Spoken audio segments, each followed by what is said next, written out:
이동TV 오신 여러분 환영합니다. 저는 스포츠조선 유동혁. 루키더 바스켓 이동환입니다. 예, 11월 셋째 주 KBL 루반 팩트 2부 순서 한번 진행을 해보도록 하겠습니다. 자, 1부 잘 보셨는지 모르겠습니다. 자, 2부도 이제 댓글로 쓰는 정책에 의해 가지고 뭐 더 이상 할 말은 없잖아요. 그죠? 예, 그렇죠. 진행하면 되는 거잖아요. 그렇죠. 예, 그럼요. 그렇죠? 예, 스피드하게. 예, 그렇죠. 예. 그렇습니다. 예. 저 질리진 않죠? 아니 전혀 안 그래요. 아, 그죠? 예, 빨리 하시죠. 네. 댓글 선 정책에 의해서 댓글부터 소화를 하고 가겠습니다. 자, 첫 번째 댓글. 예, 컴맹 백은하님이 석점슛 너무 아재바름 아닌가요? 예. 저는 진짜 예.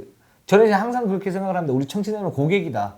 고객님이 항상 옳다. 예. 근데 지나치게 날카로워. 저도 그런 생각을 했거든요. 야, 석점슛 하면서 야, 이건 내가 약간 이거 옛날- 바꿔야 되는데 그 3점슛 이래도 좀 촌스러워. 나는 내가 말하는 거는. 왜냐면 혀가 짧으니까. 예. 근데 와 인정합니다. 예, 그렇죠. 3포인트 어떠세요? 3포인트. 아, 3 3포인트. 예. 전전에 다 합석훈 그렇죠. 정리하수처럼. 딱 그 느낌으로. 그럼 앞으로 저의 공식 용어는 3포인트라 합니다. 3포인트. 예, 좋습니다. 역시 이류농구는 소통하는 방송입니다. 예. 용어까지 바꿔서 쓰면. 네, 3포인트로 하겠습니다. 예, 그리고 이동환 기자는 3포인트가 별로 좋지 않습니다. 네.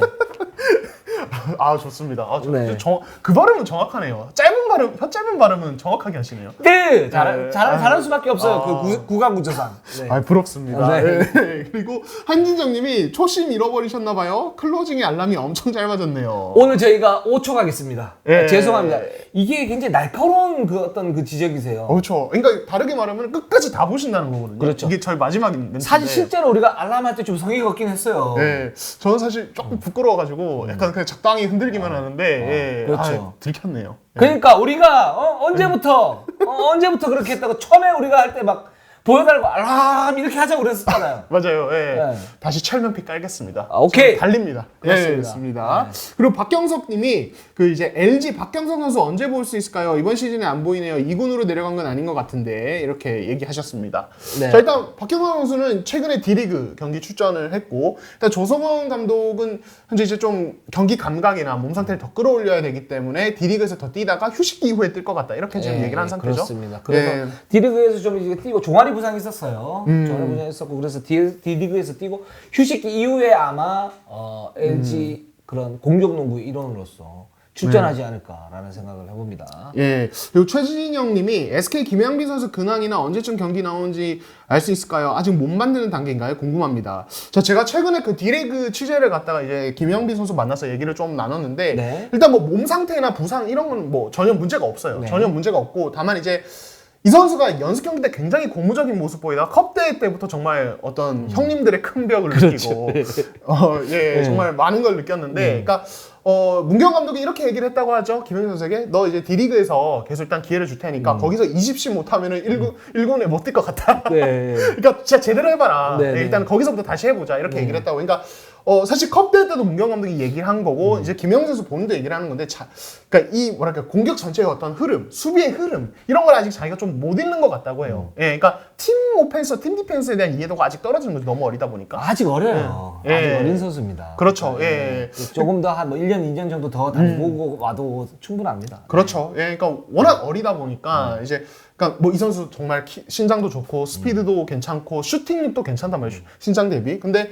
그러니까 결국에는 어떤 팀에 녹아들지 못하면은 이게 그냥 솔직히 말해서 실제 1군 무대에서는 메리트를 보여주기는 어려워요. 예. 근데 여기서 제가 유초리를 하나 더 하면 예. 사실 프로에서는 그 나이는 숫자일 뿐이에요. 그럼요. 네. 예. 그러니까 이제 이해는 해요. 충분히 이해는 하고 그런 부분에서 이제 뭔가 이제 내용을 좀 더 쌓아야 되고 기본기를 좀 더 다져야 되고 이런 시간이 필요한데 그런 이제 한계를 뛰어넘는 어떤 노력 이렇게 해가지고 우리가 예상한 것보다 그 코칭 스태프가 예상한 것보다 좀 더 올라가면 솔직히 얘기해서 올 시즌 막판에 또는 뭐 PO 때 어떤 히든 카드로 쓰일 수도 있어요. 그럼요. 그거는 김영민 선수의 어떤 노력에 달린 겁니다. 네, 좋습니다. 자, 그리고 여름의 안개님이 LG 평가시는 말씀들이 짧네요. 예, 아무리 그래도 옷은 잘하고 있다고 생각하는데 설명이 너무 없는 듯합니다. 저희가 일부에서 상세하게 말씀을 드렸습니다. 그렇죠. 예, 만족이 예. 되셨는지 모르겠네요. 예, 예. 좋습니다. 저희가 좀 많이 얘기했어요. 네, 저희가 진짜 소통이 잘 되는 것 같아요. 저희가 이렇게 시청자분들이 요구사항을 딱 말씀하시면은 근데 요거 아쉬운 좀 거예요. 얻어 걸렸어요, 우리가. 네. LG 우리가 말이 많아가지고 LG 얘기 좀 많이 했는데 네. 요거 좀 얻어 걸리는 그런 느낌이에요. 그렇죠. 그렇게 포장하지 마요. 다 아신다니까. 시청자분들 사랑합니다. 네, 좋습니다. 예, 그리고 진부한 멘트 정말 싫어. 예. 그리고 저희가 이제 지난번에 이제 이동현 기자가 또 이제 이 트레이드 관련한 호외 방송 촬영을 따로 하셨는데 네. 이것과 관련해서는 좀 이제 그 해당 팀들 얘기할 때 특히 이제 오리온 부분 지금 저희가 얘기를 하잖아요. 이거 조금 더 한번 이야기를 해보도록 하죠. 예, 네, 댓글 200개 달렸어요. 그 방송. 뜨거웠습니다. 그렇네요. 예. 그 오리온은 저는 이제 계속 주장했던 게 뭐냐면 윈윈윈 트레이드다. 라고 했고 일부에서는 이제 오리온은 이종현의 변수가 있고 오리온이 좀 뭐랄까 손해본 거 아니냐. 실수리 그 지명권까지 그 그쵸. 우선권까지 줬기 때문에 그런데 그거 오리온 그 편에서 한번 자세하게 얘기를 해보도록 하겠습니다. 자 그러면 일단 오늘 경기 제가 원래 13579, 24680 이렇게 해가지고 1부, 2부 이렇게 나눴는데 자 삼성부터 해보죠. 예, 좋습니다. 네. 마성의 삼성. 마성의 예, 지난주 1승 2패 기록했고요. 디비전 승리하고 오리온과 KT에 모두 졌습니다. 현재 6승 9패로 공동 7위 올라 있습니다. 그렇습니다. 삼성이 경기를 굉장히 지금 잘하고 있는데 나름 끈끈하게 하고 있는데 1승 2패를 거뒀어요. 특히 오리온전은 좀 아까웠고 그쵸. KT전 같은 경우에서 막판에 좀 좋지는 않았었지만 어쨌든 중반까지는 수비적으로는 굉장히 좋았습니다. 근데 이제 완전 수비팀이 돼버렸어요. 예, 그러니까 지금 사실 시즌 초반 삼성이 보면은 득점도 많고 실점도 많다는 거였는데 네. 지금 지금 2라운드부터는 득점도 줄어들고 실점도 줄어들고 있어요. 맞아요. 예, 그러니까 근데 전반적으로 삼성의 수비가 강해진 건 사실인데 저는 이제 지난 어떤 오리온 KT 주말 경기들을 보면 조금 이제 여전히 내재되어 있는 어떤 수비 불안의 그렇죠. 어떤 요소들이 느껴졌는데, 그러니까 삼성이 사실은 이 투쓰리 어떤 변형존을 좀 많이 쓰는데.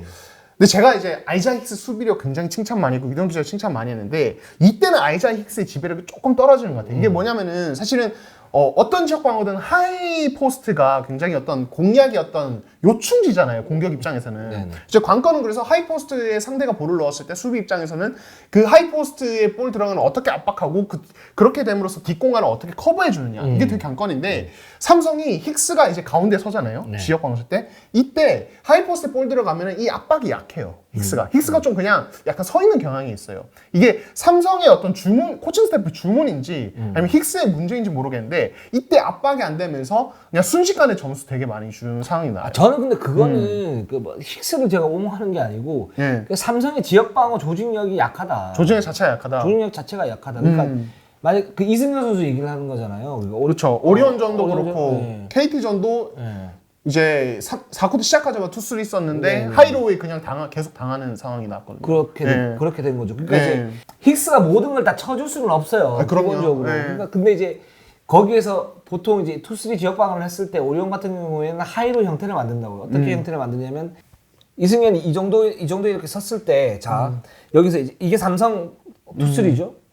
쑥 들어와요. 여기 공이 잘 들어오죠. 공이 이렇게 딱 들어와요. 그럼 여기서 이제 힉스가 쳐준 거에 문제라는 거잖아요. 그렇죠. 근데 예. 문제는 뭐냐면 여기 쑥 들어갔을 때 여기가 다 비어 있어요. 예, 맞아요. 예. 그죠? 그러니까 보통은 이렇게 압박을 이렇게 가하거나 뭔가를 해야 되는데 이게 없어요. 그냥 여기서 그냥 다 서 있어요. 맞아요. 다 서 있으니까 힉스가 여기서 움찔. 근데 여기에 이종현이 있었어요. 이종현이나 아니면 여기 뭐 예. 있어요. 그러니까 갈 수도 없고 못 갈 수도 없는 상황이 돼요. 개투가 돼버린 상태예요. 애매한 개투. 근데 여기 공간이 너무 넓어요. 여기가 공간이 넓어요. 그러니까 이거 힉스가 만약 갔을 경우에 패스해가지고 들어가면 끝이는 거거든요. 그렇죠. 근데 예. 이랬을 경우에 좁혀주고 예를 들어서 여기도 이렇게 패스레인은 좀 차단해주고 또 여기도 그 견제를 해주고 이렇게 가야 되는데 그렇죠. 이 부분의 전체적인 그런 어떤 그 유기성 이런 부분이 떨어지기 때문에 힉스는 중간에서 어떻게 할 수가 없는데 저는 이제 보면서 어떤 느낌이 들었냐면 뭐 힉스에 이제 쳐주는 게 약하다 이런 거보다는 쟤한테 부담을 너무 많이 주고 있고 다른 선수들은 뭔지 모르게 뭔가를 해야 되는지 잘 모르고 있구나. 저는 이런 생각이 좀 들었어요, 사실. 네. 그 결국에는 이제 전반적인 조직력의 문제 네네네. 얘기를 하시는 거. 그러니까 저도 이제 연결을 좀 짓자면은, 그러니까 힉스가 하이를 체크해 줘야 되면은 이제 밑에서 이제 다른 포워드진이 로우를 체크해 준다든지, 그렇죠. 예, 아니면 이제 말씀하신 대로 가드 쪽에서 하이를 체크해 주는 건데, 근데 지금 이제 삼성이 저희가 막 그런 얘기 많이 하죠. 김준일 딜레마 이런 게 있는데, 지금 이제 김준이 빠지고 장민국, 임동섭, 그리고 뭐 배수영, 뭐 김동욱 이렇게 이제 그쪽 밑에서 나오는데, 그러니까 힉스가 하이로 갔을 때 그 밑에서 잡아줄 수 있는 어떤 수비수가 사실은 좀 힘이 약한 게 사실이에요. 임동섭도 그렇고 장민국이 그나마 좀 괜찮긴 한데 장민국도 되게 강력한 수비수는 아니잖아요. 그러니까 그런 부분에서 그러니까 삼성이 좀 이런 부분에서 좀 판단을 내려야 될 것 같아요. 그러니까 어쨌든 스페이싱은 잘 돼요. 로테이션도 훨씬 나아요. 김준이 있을 때 이거는 진짜 좋은데, 저는 삼성이 투쓰리존은 되게 많이 활용하는 팀이라고 생각을 하거든요. 빈도가 좀 높은 팀이라고 생각하고, 어떤 이제 유동 기자 꾸준히 지적해온 어떤 앞선의 수비 문제를 메우기 위한 카드로 되게 적재적소에 잘 활용하고 있다고 생각하는데, 다만 오리온전이나 KT전처럼 이렇게 어떤 그런 약점이 드러나면 그 투수에서 그럼 삼성 전체적인 게임의 어떤 수비 플랜이 저는 좀 흔들린다고 생각을 해요. 저는 이런 생각이 들어요. 삼성뿐만 아니고 지금 KBL이 지역 방어가 굉장히 많아요. 그렇죠. 미스매치를 메우기 위해서 가장 핵심은. 근데 그 미스매치를 메우는 걸 너무 과도하게 메운다는 생각이 많이 들어요. 그러니까 미스매치 메우기에서 지역 방어 사용하는 빈도가 너무 높다. 예를 들어서 SK의 안영준이나 뭐 그 최준영 이런 선수들이 미스매치를 많이 사용하지 않습니까? 그렇죠. 그랬을 경우에 그냥 몸으로 밀어내고 슛을 주면 돼요. 제가 볼 때는. 그랬을 때 안영준이나 최준영이 예를 들어서 30점을 넣겠습니까? 40점을 넣겠습니까? 또는 이쪽도 마찬가지죠. 뭐 이승현도 마찬가지고, 그러니까 어떤 한 곳에 쏠리게 되면 나머지 선수들이 정체가 되기 때문에 거기서 손의 계산을 따지면 그렇게 손해가 아니에요. 근데 그걸 막기 위해서 투스를 서고 투스를 서는데 지금 KBL은 트랜지션이 NBA보다는 아니지만 어쨌든 대세가 되면서 외곽에 대한 능력들이 올라가고 있다고요. 그러니까 올라갔다는 게 슛이 뭐 정확하다 이런 부분들이 아니고, 어쨌든 기회가 되면 쏘면 그 오픈이 났을 때 쐈을 때는 들어가는 확률이 굉장히 높다고요. 그게 흐름을 바꾸는데, 그랬을 때 좀 위험한 어떤 그 투수리 지역 방을 갖다 선단 말이죠. 그랬을 때 하고, 그러면 그냥 1대1 매치업을 서고, 예를 들어서 굉장히 압도적인 어떤 차이가 났을 때 더블링을 쏘고 로테이션을 갖다 돌리는 그런 형태면 훨씬 더 낫지 않을까. 또는 그냥 정상적으로 막는 거예요. 그리고 줄섬줄 주고 대신 어렵게 슛하라고 그러고, 그리고 공격할 때 공격하고, 이게 좀 낫지 않을까. 근데 지역방어가 지금 너무 많아요. 맞아요. 정말 많아요. 그래서 이게 뭐 저는 이상적인 얘기를 하는 게 아니고 현실적으로 한번 흐름을 체크해볼 필요는 있다. 그런 부분에서 삼성도 마찬가지고 현대모비스도 그렇고요. 솔직히 얘기해서. 맞아요. 뭐 전자랜드도 좀 그런 편이고. 지역 방어가 많이 쓰죠. KGC도 그렇고. 그렇죠. KGC도 그렇고. KT도 그런 편이고. 맞아요. 그렇습니다. 맞습니다. 그러니까 존에 대한 어떤 과도한 의존도, 그러니까 조직력인 문제가 있다면 좀 낮출 필요도 있다. 맞습니다. 그리고 삼성이 그 오리온전에서 이것도 뭐 판정 얘기하면 뭐 삼성 편이냐 누구 편이냐 그거 아니고요. 자, 이거 한번 볼게요. 장민국 선수가 펜스 파울을 흘렸어요. 팔꿈치로 이제 한호빈 선수를 가격했죠. 근데 그 상황이 굉장히 애매해요. 그 상황이 있고, 그 다음에 LG하고 모비스하고 할 때 리온 윌리엄스가 올라가다가 장재석 선수가 그쵸. 팔꿈치로. 팔꿈치 2를 맞아요. 그래서 지금 장재석 선수는 뭐 치아가 이제 살짝 나가는 상태인데, 근데 거기서 파울콜이 불리지가 않아요. 콜이 불리지가 않아요. 그리고 어제 경기에서도 비슷한 장면이 있었어요. 근데 이게 그러니까 예를 들어서 저는 이렇게 생각을 해요. 그러니까 이제 공을 잡고 이렇게 돌릴 때 이게 고의적인가 고의적이지 않은 거는 뭐 현장 그 심판들이 판단을 하겠지만, 그 고의적인 경우에 부른 게 맞아요. 그건 오펜스 파울이고 테크니컬 파울이죠. 근데 예를 들어서 실린더 안에서 자연스럽게 가는데 거기에서 수비수가 과도하게 붙었다. 그래서 맞았다. 그런 경우라면 이거는 제가 볼 때는 디펜스 파울을 불든가 그냥 놔둬야 돼요. 근데 그런 부분에서 그동안 굉장히 수비수가 밀착을 이렇게 딱 하는데 거기에서 돌렸을 때 뭔가 맞으면 굉장히 후하게 오펜스 파울을 불었단 말이에요. 그렇죠. 저는 그건 안 된다라고 보고 있고, 그래서 그 리온 윌리엄스가 올라갔을 때 장재석이 이렇게 맞은 부분들은 그건 솔직히 말하면 정상이에요. 그냥 정상적으로 올라간 거예요. 리온 윌리엄스가. 장재석이 완전 불행한 사고였고, 그 부분에서 저는 이제 뭐 안 부는 게 맞다라고 보고 있고, 장민국 같은 경우에도 이게 의도성이 있었느냐 없었느냐의 어떤 그런 문제인데, 장민국이 저는 실린더를 벗어났다고 생각하지는 않거든요. 그렇죠. 예, 맞아요. 그럼 그 상태에서는 그냥 냅두든가 아니면 디펜스 파울을 불어야 되지 않았을까. 근데 이 부분 좀 고민을 좀 하시면 좋을 것 같아요. 네. 그러니까 이제 장민국 결국 그거 오펜스 파울이 불렸었잖아요. 네, 이거는 네. 좀 오펜스 파울을 안 불렸어야 됐다. 그 장면은. 이렇게 보시는 거죠. 그러니까 그런 장면들이 계속 이제 나오는데 그걸 기준을 명확하게 가지고 갈 필요가 있다라는 거죠. 네. 그러니까 이게 이제 이번 그 사건 하나로 끝나는 게 아니고 앞으로도 계속 나올 수 있는 굉장히 상황이니까. 많아요. 그런 사건들이 많아서 예전에는 뭐 어떻게 했냐면 이렇게 했을 때 외국인 선수가 조금만 밀고 훅 넘어지면 그거 오펜스 발 빡 부르면 그 박수 치고 막 이랬었거든요. 맞아요. 네. 저는 그 장면이 굉장히 보기 싫더라고요. 그냥 정상적으로 가면 된다. 그런 생각이 들고. 좋습니다. 그 다음에 전자랜드로 한번 가보도록 하겠습니다. 전자랜드 현재 9승 4패로 2위 달리고 있고요. 지난주에는 1승 1패 기록했습니다. DB를 잡았고 이제 KCC에 패했습니다. 자, 일단은 전자랜드는 뭐 무난한 행보라고 볼 수 있습니다. 뭐 현재 이제 KCC의 단독 1위 뺏기긴 했지만은 뭐 이제 5할 잡았으니까요. 일단 전자랜드는 저는 경기 내용적으로 안정이 돼 있다고 봐요. 경기 내용적으로 안정이 돼 있는데 지금 이제 조금 아쉬운 게 지금 뭐 KCC한테 진다든지 이런 것들 보면은 좀 이제 강팀과의 어떤 경기에서 결국 힘이 안 돼서 밀리는. 그러니까 KCC전도 사실은 제가 봤을 때는 김낙현이 정말 말도 안 되는 수준의 퍼포먼스를 보여줬는데 김낙현은 좋아요, 아주 좋아요. 정말 좋습니다, 이 선수. 근데 여기서 사실 김낙현이 정말 잘 버텨줬기에 이제 더 안 벌어졌지. 그게 아니었다면 사실은 후반전에 결국엔 훅 밀리는 경기가 됐을 수도 있다. 그러니까 이게 전자랜드가 진짜 잘해주고 있는데 또 이제 뭔가 한계점도 보이는 이런 상황이 아닌가 싶어요. 근데 저는 이제 상대적으로 KCC가 최근에 굉장히 초상승세. 그쵸. 엄청 상승세다. 그래서 그걸 전자랜드가 감당할 만한 어떤 객관적인 전력은 안 됐다라고 보고 있는데. 근데 전체적으로 보면 경기력 자체가 김낙현은 정말 좋았고.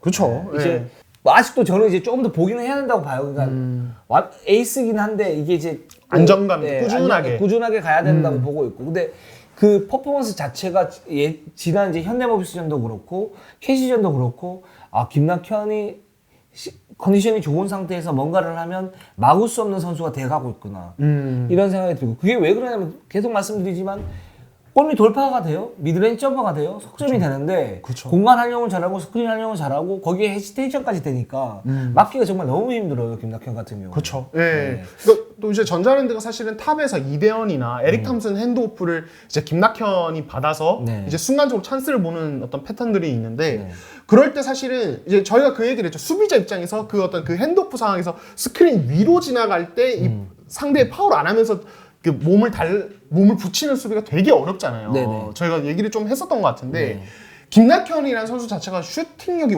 워낙 좋다 보니까 절대 스크린 밑으로 지나가서는 안 되고 그 쫓아가면은 결국엔 앞에 김낙현 공간 내주고 김낙현 그 상황 보고 그냥 읽고 그냥 자기 원하는 대로 플레이하거든요. 그렇죠. 그러니까 이거는 사실 이 정도 레벨까지 왔으면 김낙현은 이 파트에서는 알고도 못 막는 레벨까지 왔다라고 저는 생각을 해요. 그렇습니다. 그리고 최근에 뭐 차바이 선수도 뭐 나쁘지가 않고요. 괜찮아요. 이대현 선수 굉장히 좋고, 이대현 선수 괜찮고, 이대현 선수도 저는 기복이 있을 거라고 봤는데 이 꾸준함을 가지고 간다는 게 굉장히 중요한 것 같고, 그쵸. 이대로 간다면 전자랜드 같은 경우에는 기본적인 5할 또는 5할 오픈 6할까지 가면서 정여군이 들어왔을 때 탄력을 받고 그쵸. 4강 이상이 또 가능하지 않을까라는 생각을 계속 가지고 있고, 근데 단 하나, 에릭 탐슨은 기대 이상인데 지금 헨리 심스가 살짝 문제가 있어요. 그러니까 이 선수가 시즌 초반에는 컨디션이 그렇게 좋지가 않기 때문에 좀 더 올라오지 않을까라고 생각을 했는데, 지금 이렇게 보면 여전히 이제 뭐 골밑의 어떤 높이 뭐 이런 기본적인 부분은 좋긴 한데 뭔가 임팩트가 부족해요.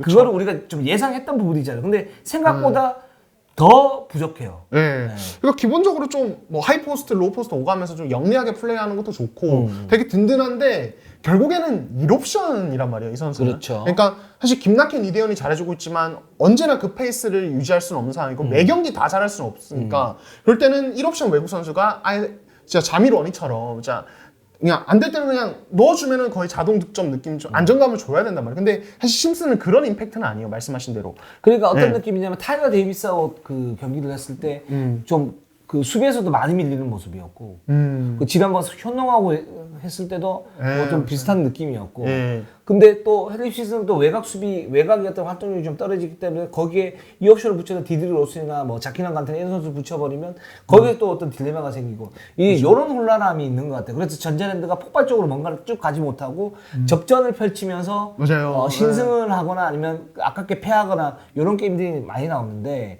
그 요 부분만 좀 고치면은 전자랜드가 좀 더 한 단계가 좀 올라가지 않을까 예. 라는 생각이 듭니다. 그러니까 이 전자랜드의 약간의 어떤 어쩔 수 없는 딜레마인 것 같긴 해요. 이게 뭐냐면은, 그러니까 사실은 굉장히 공격적인 자원을 고르자니 사실은 이 팀의 어떤 로스터를 보면은 인사이드 자원이 사실 그렇게 풍부하지가 않잖아요. 그렇죠. 예, 결국에는 이대현 민성주 정도인데, 네. 그러니까 이대현은 사실은 공격 너무 잘해주지만 신장의 어떤 한계 때문에 뭐 리바운드와 어떤 페인트 전술을 다 책임져 줄 수는 없고 결국에는 외국 선수의 도움을 받아야 되고 그 부분에서 헨리 심스가 어느 정도 안정감을 주는 건데, 만약에 전자랜드가 우리가 진짜 이 어떤 폭발력을 더하기 위해서 임팩트를 더하기 위해서 1옵션을 공격적으로 어떤 뛰어난 자원으로 바꾸자 이렇게 예를 들어서 판단을 했을 때는 또 어떤 인사이드 수비 문제가 또 같이 해결이 되는 어떤 딜레마가 따른단 말이에요. 그렇죠. 그러니까 그런 거에서 전자랜드는 고민을 안고 갈 수밖에 없어요. 그래서 사실은 그래서 정혁은이 정말 그래도 빨리 돌아오는 편이지만은 그래도 정말 간절한 건데, 그러니까 전자랜드 계속 좀 이 부분에서 고민을 하게 되지 않을까. 또 전술적으로 메우는 것도 괜찮은 방법이긴 한데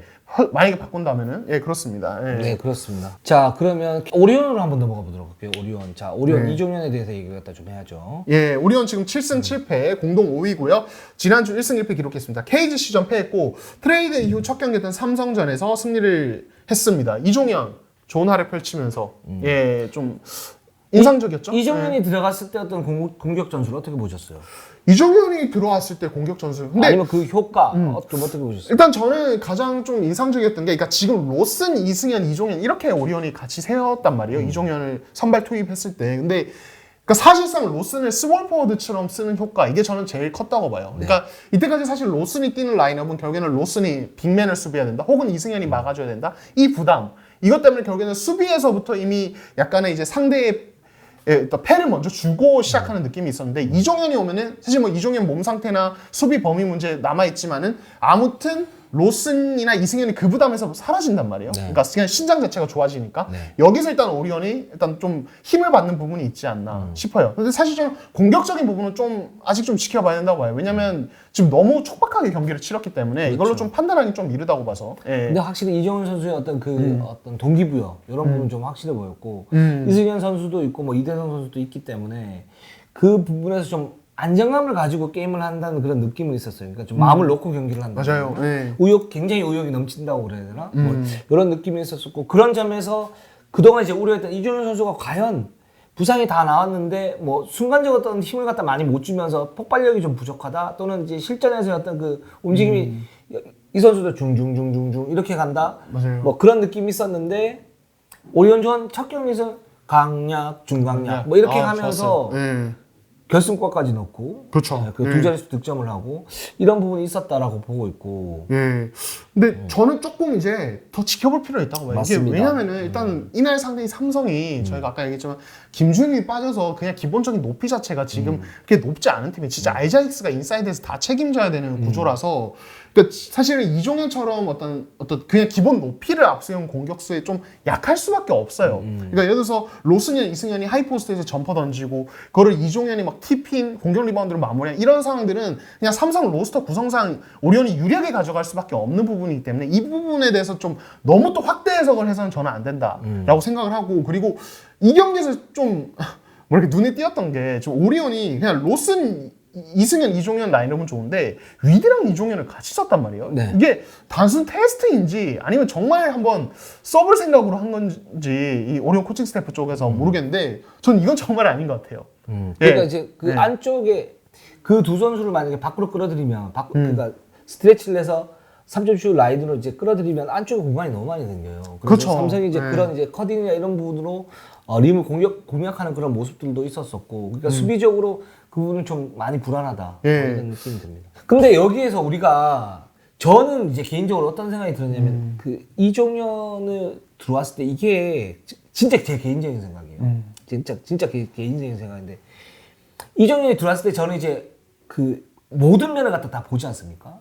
그랬을 때 뭐 전력적인 부분도 볼 거고 외부적인 어떤 부분도 볼 건데 이제 외부적인 부분에서 우리가 계속 얘기하는 게 뭔 얘기를 하냐면 뭐 현대모비스는 이제 이종현을 많이 안 쓴다. 기본적으로 네. 함준 장지에서 있으니까 와서 좋은 거고 여기는 또 최진 선수가 이렇게 딱 들어갔을 때 현대모비스도 확실히 전력이 올라가는 부분이 있으니까. 그렇죠. 근데 놓고 보면은 최진수를 받는 현대모비스가 좀 더 유리해 보이긴 해요. 느낌이. 그렇죠. 근데 예. 거기에 또 하나가 뭐냐면 오리온이 이제 백업 센터가 워낙 부족했으니까 그 부분에서 최상급인 이종현이다. 근데 이건 진짜 제 개인적인 생각인데 오리온이 이승현 체제를 만드는 게 아닌가라는 생각이 들어요. 이승현 중심의 체제. 그렇죠. 그러니까 이승현 선수는 되게 중요한 선수거든요.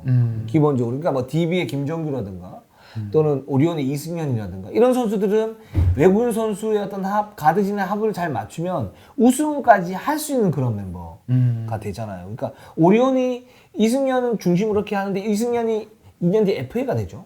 그렇죠. 예, 네. 2년 남았죠. 네. 예, 이번 시즌 포함. 예. 근데 거기에서 이승현이 만약에 시장에 나오면 수많은 구단들이 덤비겠죠? 그럼요. 예. 그럼 오리온이 딱 터놓고 여기서 돈 싸움이 되겠습니까? 그렇죠. 오리온이 사실은 그 부분에서 좀 약한 부분이 있으니까. 쉽지 않죠. 매년. 그러면 예. 오리온이 할 수 있는 부분들은 이승현 체제, 그러니까 이승현 선수가 뛸 수 있는, 잘 뛸 수 있는, 물론 뭐 그 선수에 대해 의존들을 과하게 한다, 뭐 이 선수 중심으로 뭐 휴스턴의 하든 뭐 논란 나온 것처럼 그게 아니라 이 선수가 잘 뛸 수 있게끔 하는 어떤 환경 조성도 중요한 거죠. 그렇죠. 예. 저는 이종현이 그런 카드 중에 하나가 아닌가. 이런 생각도 들어요. 그러니까 요거는 지금 뭐 오리온 내부 또는 뭐에서만 생각할 수 있는 문제이기 때문에 이건 진짜 제 개인적인 생각입니다. 이건 진짜 제 개인적인 생각이고 뭐 나온 부분은 없는데 저는 이제 그런 생각도 좀 듭니다. 자, 네. 그다음에 KCC로 한번 가보도록 할게요. 자, KCC가 주간 성적이 2승 0패 기록 네. 중이고요. 전자랜드 KGC 네. 모두 물쳤고 지금 10승 4패 단독 1위입니다. KCC가 1위가 된대요. 예, 지금 5연승 달리고 있고 지금 사실 이제 저희가 이제 다른 팀 얘기하면서 좀 언급을 했는데 지금 사실은 페이스가 가장 좋은 팀이다. 맞습니다. 예. 그러니까 일단은 지금 저는 가장 결정적이라고 보는 게 이정현의 부활이에요.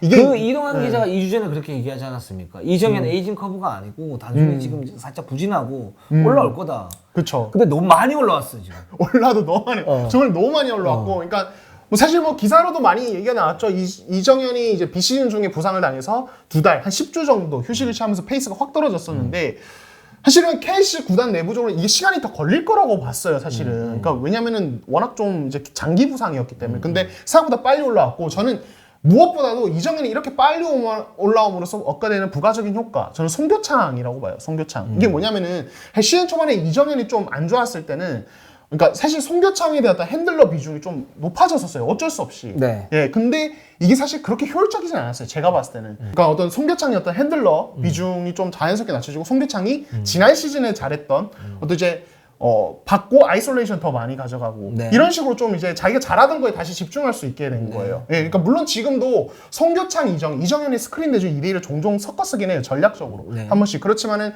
이게 비중이 그렇게 높진 않은 거죠. 예. 다만 이제 뭐 저희가 지켜볼 부분은 그거겠죠. 지금 사실 KCC가 가드진에 부상자가 많잖아요. 네. 예, 근데 지금 김주현, 유병훈이 빠진 상황에서 이정현이 지금 날아다니고 있는데 네. 이들이 돌아오면 어떻게 될까? 이 부분에 대한 이야기는 조금 이제 지켜봐야겠죠. 얘기를 좀 저희가 해볼 수도 있겠지만. 예. 일단 기본적으로 이정현 선수가 초반에 그러니까 부상을 당하면서 롤이 좀 축소됐던 게 맞아요. 그리고 컨디션이 그렇게 좋지가 않았었고. 그 전찬희 감독은 이제 12명의 어떤 로테이션을 돌리면서 김지한, 유병훈, 유현준 이렇게 돌아가면서 쓰고 이정현도 그 틀 중에 하나로 이제 생각을 했던 것도 맞고.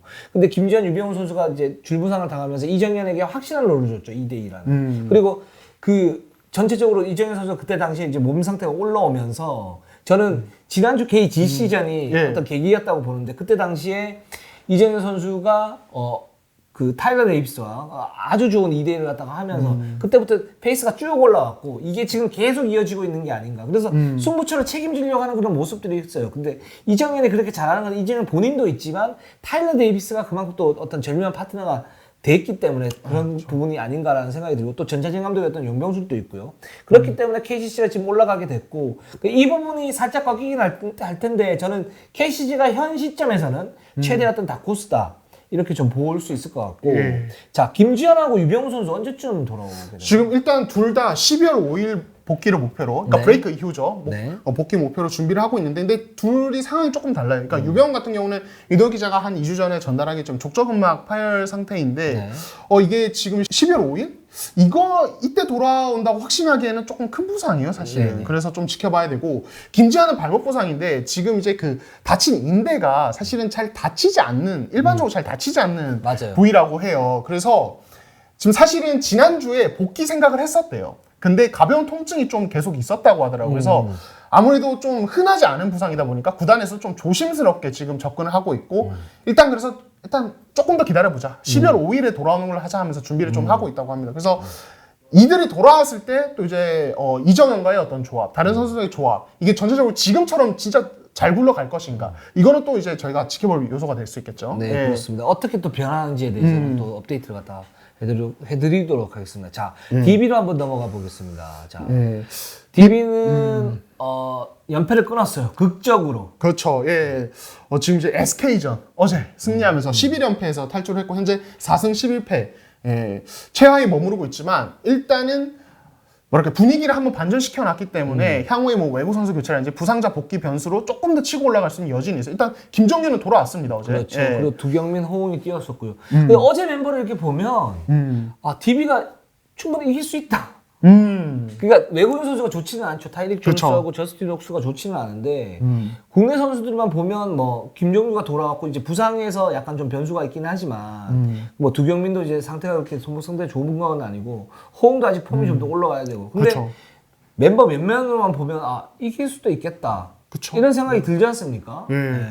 두경민, 허웅 그리고 김종규. 물론 김종규 상태가 정상지 이 라인만 보면 사실은 국가대표 라인이기 때문에 그렇죠. 기본적인 힘에서 밀리지 않는 부분이 있고 그리고 이제 어제 경기 봤을 때 역시 아무래도 그러니까 컵대회 때부터 그리고 그 전에 연습 경기 때부터 조금 나왔던 건데 그러니까 김종규가 밖으로 좀 더 많이 빠져주면서 공간을 많이 만들어주는 것 이게 좀 좋은 것 같아요. 여기에 이제 사실 올 시즌 되게 기량이 좀 올라간 배강률이 좀 도와주는 부분도 있는데 관건은 그거죠. 그러니까 외국 선수 여전히 힘이 떨어지는데 여기서 어떻게 다시 힘을 마련할 것인가 교체 어떻게 될 것인가 이게 관건인 것 같아요. 형은. 근데 그 부분이 있어요. 그러니까 이상범 감독이 버튼의 일정을 얘기해요. 디언테 버튼 어떤 그 영입설을 얘기를 하면서 쉽지 않다라고 얘기했어요. 좀 부정적으로 얘기했어요. 예. 실제로 저하고의 어떤 전화 통화에서도 버튼은 좀 쉽지는 않을 것 같다. 그러니까 지금 일정이 이제 좀 빡빡하고 그런 부분에서 맞춰 나가야 되는데 시즌 다 끝난 다음에 올 것 같기 때문에 버튼의 영입은 쉽지 않을 것 같다라고 얘기를 하셨는데 근데 지금 그러면 다른 선수들이 있나? 그쵸. 이렇게 시장. 봤을 때 지금 기존에 뛰던 선수들 뭐 한 3-4명 외에는 없거든요. 근데 그 선수들이 돌아오게 되면 뭐 예를 들면 메이스 또는 그 앨런 더햄 이런 그렇죠. 선수들. 물론 타이릭 존스보다 좀 더 적응을 할 수 있겠지만 거기서 뭔가 파생 효과가 나올까 이런 부분에서 약간 좀 의문이 있긴 해요. 예. 그러니까 사실 지금 이제 외국 선수 교체에 대해서 사실 DB뿐만 아니라 다른 팀들도 좀 이제 생각을 해보는 분위기를 알고 있는데 문제는 지금 시점에서 외국 선수 시장 자체가 시즌 전에 처음 계약할 때와는 좀 분위기가 많이 달라요. 그러니까 풀 자체가 되게 적어져 있는. 그렇죠. 그래서 제가 알기로는 관계자들 사이에서 이전에 KBL 경력자들 말씀하신 메이스도 그렇고 앨런 더임이든지 아니면 에런 헤인즈 이런 선수까지 언급이 되는 걸로 아는데 사실은 이들은 좀 힘이 좀 떨어져 있는 상태거든요. 그렇죠. 나이도 그렇고. 예, 그렇다 보니까 지금 사실 DB도 이제 그 어떤 맥락 안에서 지금 교체에 좀 어려움을 겪고 있는 상태다. 예, 이렇게 좀 이해를 하고 계시면 될 것 같아요. 현재 상황에 네, 대해서는. 그렇습니다. 예. 그리고 그래서 그냥 제 개인적인 생각에는 그 타이릭 존스 같은 경우는 지금 손발을 맞출 시간이 굉장히 짧았잖아요. 그러니까 휴식기 동안 진짜 한번 세게 한번 해보고 그 뭔가 이 선수가 안 되는 게 2대2 수비에서의 어떤 허점, 그렇죠. 2대2 공격에서의 어떤 문제점 이런 부분 때문에 많이 좀 구멍이 생겨 보이는 게 되는 건데 휴식기 동안 그 부분을 갖다가 보강을 많이 하게 된다면 그러니까 운동 능력이 좋은 선수이기 때문에 어느 정도 뭐 해법이 나오지는 않을까. 물론 좋은 선수가 있으면 더 좋은 선수가 있으면 보강을 하면 좋겠지만 근데 그러고 난 다음에 이제 길게 좀 끌고 가다 만약에 버튼이 된다 그러면 그때 영입을 할 수 있는 뭐 그런 계획도 세우면 좋지 않을까 나쁘지 않지 않을까라는 생각이 듭니다. 네, 그렇습니다. 네, 그렇습니다. 오늘 방송은 여기까지 하겠습니다. 저희는 항상 최선을 다하겠습니다. 저희는 고객님과의 약속에 의해서 고객님. 알람을 5초 동안 흔들도록 5초 동안 흔들어. 네, 그렇습니다. 초심을 잃지 않고 그렇죠. 하는. 예. 왜 얼굴이 빨개져요? 벌써 부끄러워요. 예. 마음의 준비를 하다 보니까 부끄러워져서. 예. 그래요. 예. 하시죠. 예. 하시죠. 당신 명언 날렸을 때 생각해봐. 그때 내가 옆에서 부끄러웠거든. 알겠습니다. 예. 자, 가시죠. 저희는 항상 최선을 다했습니다. 네이버 유튜브 구독, 좋아요. 알람. 감사합니다.